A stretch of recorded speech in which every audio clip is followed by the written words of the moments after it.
Saya MDS di TV Rakyat Sulsel. Assalamualaikum warahmatullahi wabarakatuh.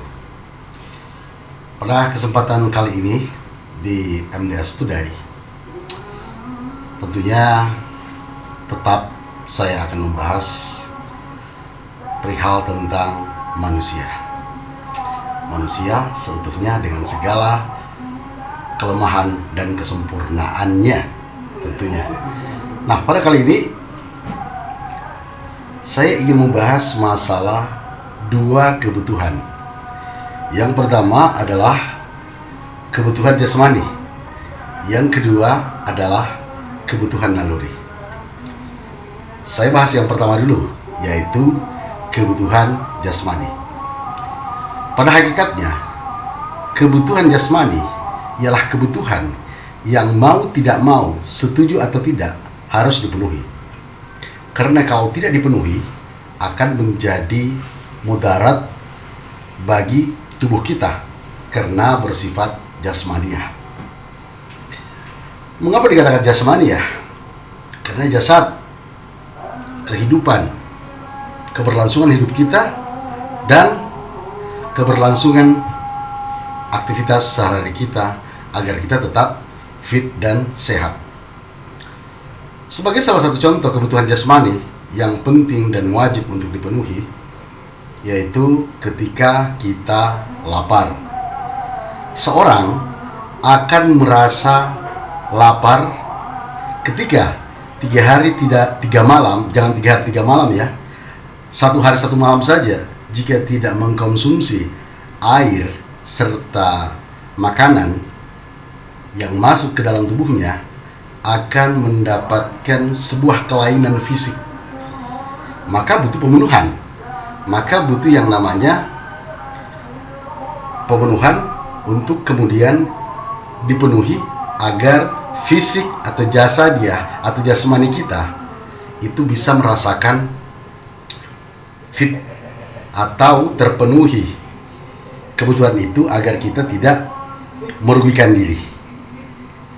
Orang lapar harus makan, orang haus harus minum. Dan ketika kita butuh istirahat, tentu harus tidur. Ketika kita buang hajat, tentu harus kita tunaikan di tempat buang hajat, yaitu di kamar kecil atau di WC. Nah, itu poin pertama ya. Karena pentingnya kebutuhan jasmani harus terpenuhi dan wajib dipenuhi. Jika tidak, akan berdampak mudarat bagi kesehatan kita. Tentunya aktivitas sehari-hari kita juga tidak akan berjalan dengan lancar. Yang kedua, kebutuhan naluri. Kebutuhan naluri sifatnya opsional atau biasa disebut pilihan. Dipenuhi atau tidak mengakibatkan seseorang itu bisa rusak, meninggal, rugi, tidak. Karena kebutuhan ini bersifat tidak merugikan diri, dipenuhi juga tidak apa-apa, paling bersifat status sosial gitu, dan tidak dipenuhi juga tidak apa-apa. Nah, dalam poin yang kedua ini, saya akan membahas 4 naluri, yaitu naluri manusia tentunya. Naluri pertama ialah naluri mempertahankan diri. Naluri mempertahankan diri ini adalah sifat egois pada diri manusia. Sikap egois pada diri manusia inilah yang disebut naluri mempertahankan diri. Contoh, tunggu dulu, sebelum saya angkat sebagai contoh, tunggu dulu ya. Saya akan mengangkat sebuah persamaan naluri mempertahankan diri ini. Sama artinya naluri mengeksistensikan diri. Nah, orientasi naluri ini adalah orientasi status sosial. Contoh, ingin dipuji, ingin disanjung, ingin dimengerti, ingin dinilai.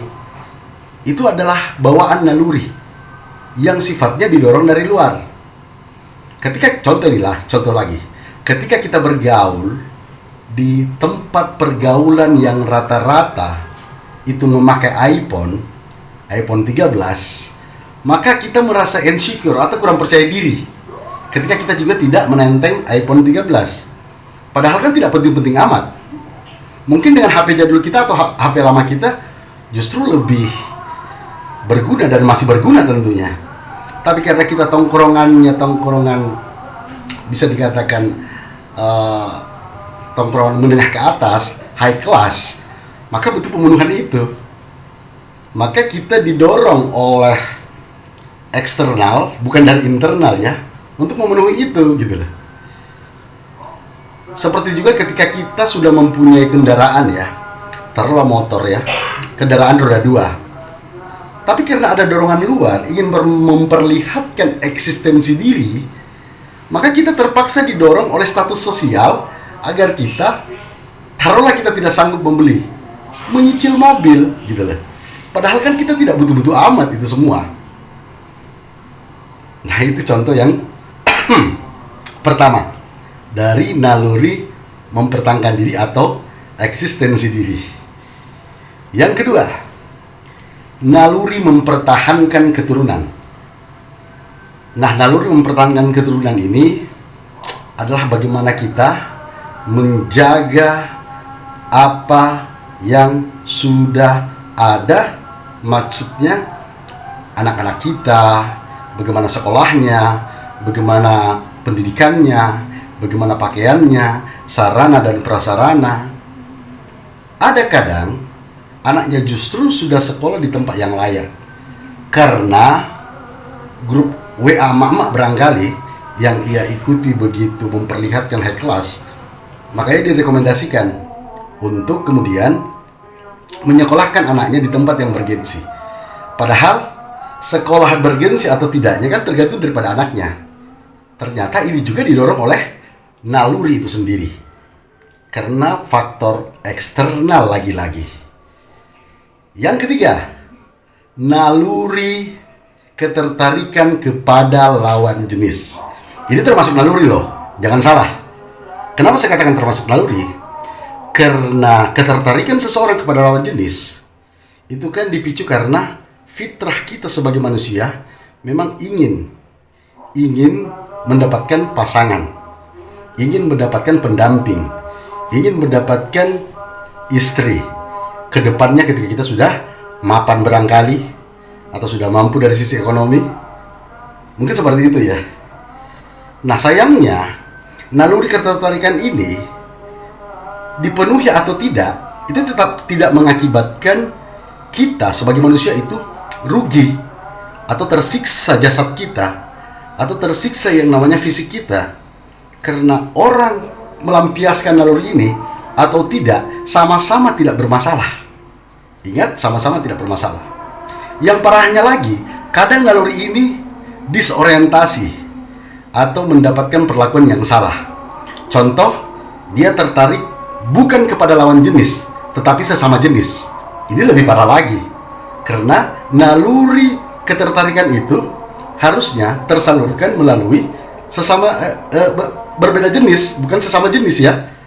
Nah, ini salah satu faktor-faktor dorongan-dorongan dari eksternal, dari luar sana, sehingga kita ini terdorong untuk memenuhinya.